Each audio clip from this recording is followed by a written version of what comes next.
Em dezembro de 2021, todos estavam comentando sobre o filme No Way Home.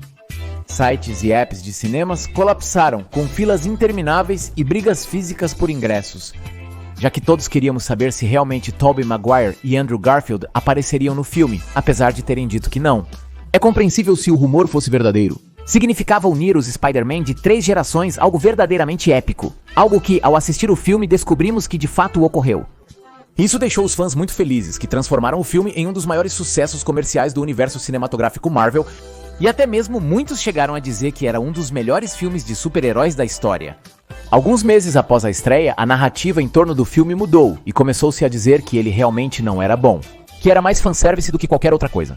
Um argumento que recentemente vi novamente neste vídeo do canal de Elvin Menezes, que sugere que No Way Home poderia ter um problema. Que quanto mais você assiste, pior fica. Será verdade? Neste vídeo retomaremos alguns pontos abordados por Elvin no vídeo dele. Compartilharei minha opinião pessoal sobre o tema para verificarmos juntos se isso procede. Vamos começar. Alguns filmes funcionam melhor quando assistidos no cinema. Ir ao cinema é uma experiência completa, onde as emoções são compartilhadas, não apenas por ser a primeira vez assistindo ao filme. O problema é que ir ao cinema é caro. Lembra como foi ver No Way Home no cinema? A Marvel negava oficialmente a participação dos Spider-Man do passado. Tanto que Andrew Garfield, que na época promovia Tic Tic Boom, negou várias vezes sua participação no filme. Entretanto, criadores de conteúdo analisavam detalhadamente os trailers, buscando inconsistências. No final, todos nós fomos ao cinema sem ter nada certo e esperando que os rumores fossem verdadeiros. Quando as surpresas começaram a surgir, as salas de cinema enlouqueceram. Minha sala fez um alvoroço quando Matt Murdock apareceu, mas quando Andrew Garfield e Tobey Maguire saíram do portal de Ned, a sala ficou completamente louca. Comemorando como se o Cruz Azul tivesse ganhado uma final, como se a Detective Comics tivesse lançado um grande filme. Então saímos do cinema empolgados por termos vivido uma grande experiência. A pergunta é, ao reassistir No Way Home, você se emociona como na primeira vez? O filme continua tão bom quanto no lançamento? Ou você acha que grande parte da emoção sentida se deve às surpresas dos cameos e ao fanservice? Algo que funciona bem na primeira vez que você assiste ao filme, mas não depois. Comente sua resposta. Elvin teoriza em seu vídeo que o sucesso do filme se deve principalmente à novidade de ver todos esses cameos pela primeira vez. No Way Home é como uma grande surpresa cinematográfica de Natal repleta de fanservice. É natural se emocionar ao ver seu presente pela primeira vez. A menos que você seja uma criança, não dê meias de presente para elas. Já adultos apreciam ganhá-las. O que determina a qualidade do presente ou do filme é o que está dentro, não a novidade da embalagem. Isso tem uma explicação científica. E é que uma surpresa como esta ativa áreas do nosso cérebro associadas ao prazer. De fato, estudos determinaram que a surpresa está associada à liberação de dopamina. Isso significa que não apenas sentimos emoção, mas nossos cérebros, literalmente, nos recompensam por ter presenciado algo inesperado. Além disso, essas experiências ficam mais marcadas na memória, fazendo com que lembremos desses momentos com mais afeto. Infelizmente, essa dopamina está relacionada com o novo, então quando repetimos a experiência, a quantidade de dopamina reduz consideravelmente. O que poderia explicar por quê? Várias pessoas afirmam que No Way Home envelheceu mal, pois sentem que é um filme que se sustenta particularmente pela novidade, e não por ter uma trama sólida.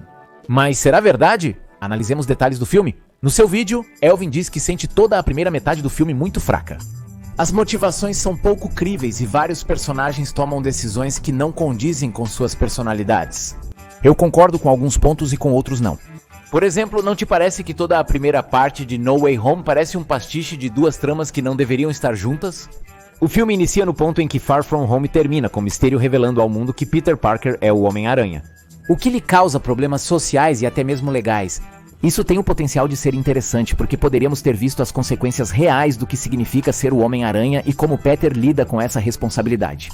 Mas logo, a trama é deixada de lado quando Peter pede ajuda ao Doutor Estranho. O que resulta em uma trama multiversal de feitiços, mal feitos e vilões de outras franquias. Acho interessante, mas acredito que o plano original era diferente.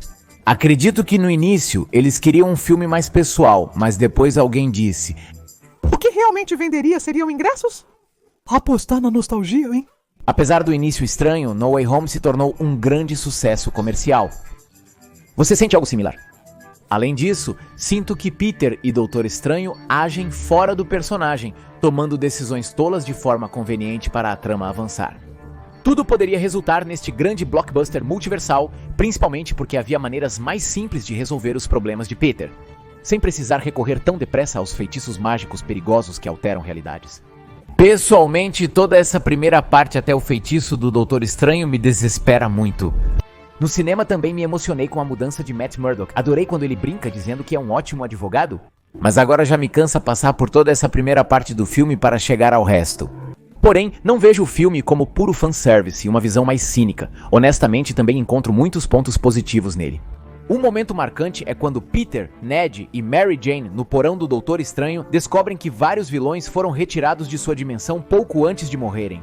Aqui, tanto Peter quanto o Doutor Estranho têm posturas morais diferentes a respeito. Estranho se preocupa mais com o bem maior e a ordem universal. Peter sente que não pode permitir que essas pessoas morram sem ao menos tentar ajudá-las. Isso realmente parece um enredo digno do Homem-Aranha. Porque neste espetáculo multiversal de cameos, há uma âncora moral relacionada ao desenvolvimento do personagem Peter. Algo que não se sustenta pela novidade ou nostalgia, mas na própria trama. O problema é que para chegar a essa parte, é preciso enfrentar toda a primeira hora, e isso é o que eu não gosto. Algo similar acontece comigo na cena em que Peter leva todos os vilões para a casa do Happy.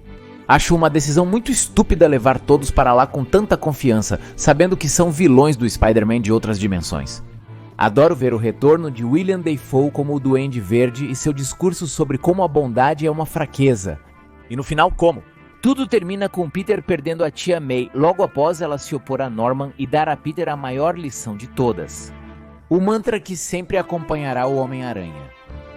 Com grandes poderes vem grandes responsabilidades. A primeira vez que vi isso no cinema me impactou. Eu não esperava que matassem a tia May, nem que ela fosse dizer essa frase nesse universo. Mas sinto que a cena permanece relevante e atual ao reassistir o filme. Trata-se de um aprendizado real que independe de novidade ou nostalgia para ser relevante. Talvez a próxima cena, quando fui assistir No Way Home no cinema. A cena mais aplaudida de longe foi esta, onde Andrew Garfield e Tobey Maguire aparecem no portal de Ned. Mas ao reassistir o filme, percebe-se que a cena não é tão memorável assim. Embora seja divertido assistir ao diálogo casual entre esses dois personagens, acredito que existem outras cenas neste mesmo filme que funcionam melhor para isso. Nesta cena, vemos os três Peters buscando soluções e compartilhando anedotas. E até mesmo esta outra, em que se preparam para a batalha final. Por exemplo, no vídeo do Elvin, ele menciona que isso é puro fanservice. Sim, mas simultaneamente sinto que é verdade. É uma cena com diálogos e situações que perduraram e passam no teste do tempo. Porque se sente como uma conversa casual entre três irmãos, cada um deles com problemas diferentes e dando carinho ao outro. Gosto dessa cena pela novidade e nostalgia. No entanto, concordo com a análise de Elvin neste ponto a seguir. Para mim também, esta é a melhor cena dos três Homem-Aranha e uma das melhores de No Way Home, porque se afasta do espetáculo multiversal. E nos apresenta os três Peter Parkers interagindo pela primeira vez, não como super-heróis, mas como pessoas quebradas que sofreram perdas irreparáveis. Eles compartilham suas dores, ouvindo-se mutuamente, sem dar conselhos genéricos ou minimizar os sentimentos alheios. Um deles fala sobre como não conseguiu salvar Gwen Stacy, outro lembra do tio Ben e ambos compartilham com o Peter, que acabou de perder sua tia. Como foi que eles também tiveram que aprender a viver além da dor, cada um reconhecendo que essas perdas fazem parte da sua história? Essa cena estabelece o personagem do Homem-Aranha e as bases para o final do filme. Um Peter consegue salvar a Mary Jane, enquanto o outro evita a morte do pai de seu amigo, concluindo simbolicamente os arcos narrativos de cada personagem. Então bem, respondendo à pergunta, No Way Home fica pior a cada vez que você assiste. Honestamente, eu não penso assim. Sinto que tê-la vivido no cinema naquele momento específico foi uma experiência inigualável, por todos os rumores que havia em torno e pela expectativa que tínhamos. Mas sinto que o filme tem partes interessantes o suficiente para se manter por si só. Basta superar a primeira hora, que é a pior. Também sinto que a história está muito abaixo de outros filmes do Spider-Man, como o segundo do Tobey Maguire, ou os dois filmes do Spider-Verse. Mas também não acho que é puro fanservice, pois sob o tema multiversal, há um conceito e dilemas morais, que nos falam sobre o Spider-Man como personagem, e que se desenvolvem este Peter Parker, colocando-o numa posição muito interessante para o próximo filme. Aqui a verdadeira pergunta é, qual caminho eles vão tomar? O de criar uma história pessoal e aterrada que realmente desenvolve Peter Parker? Ou ouvirão uma voz que diz: Ei, mas sabe o que realmente venderia? Ingressos? Espere, se você gostou deste vídeo sobre o Homem-Aranha, tenho outros sobre o universo cinematográfico Marvel e super-heróis que podem te interessar. Confira os links. Isso é tudo por hoje. Sou o Geek Orientador, o Monitor Geek. Continue vendo além do óbvio. Obrigado.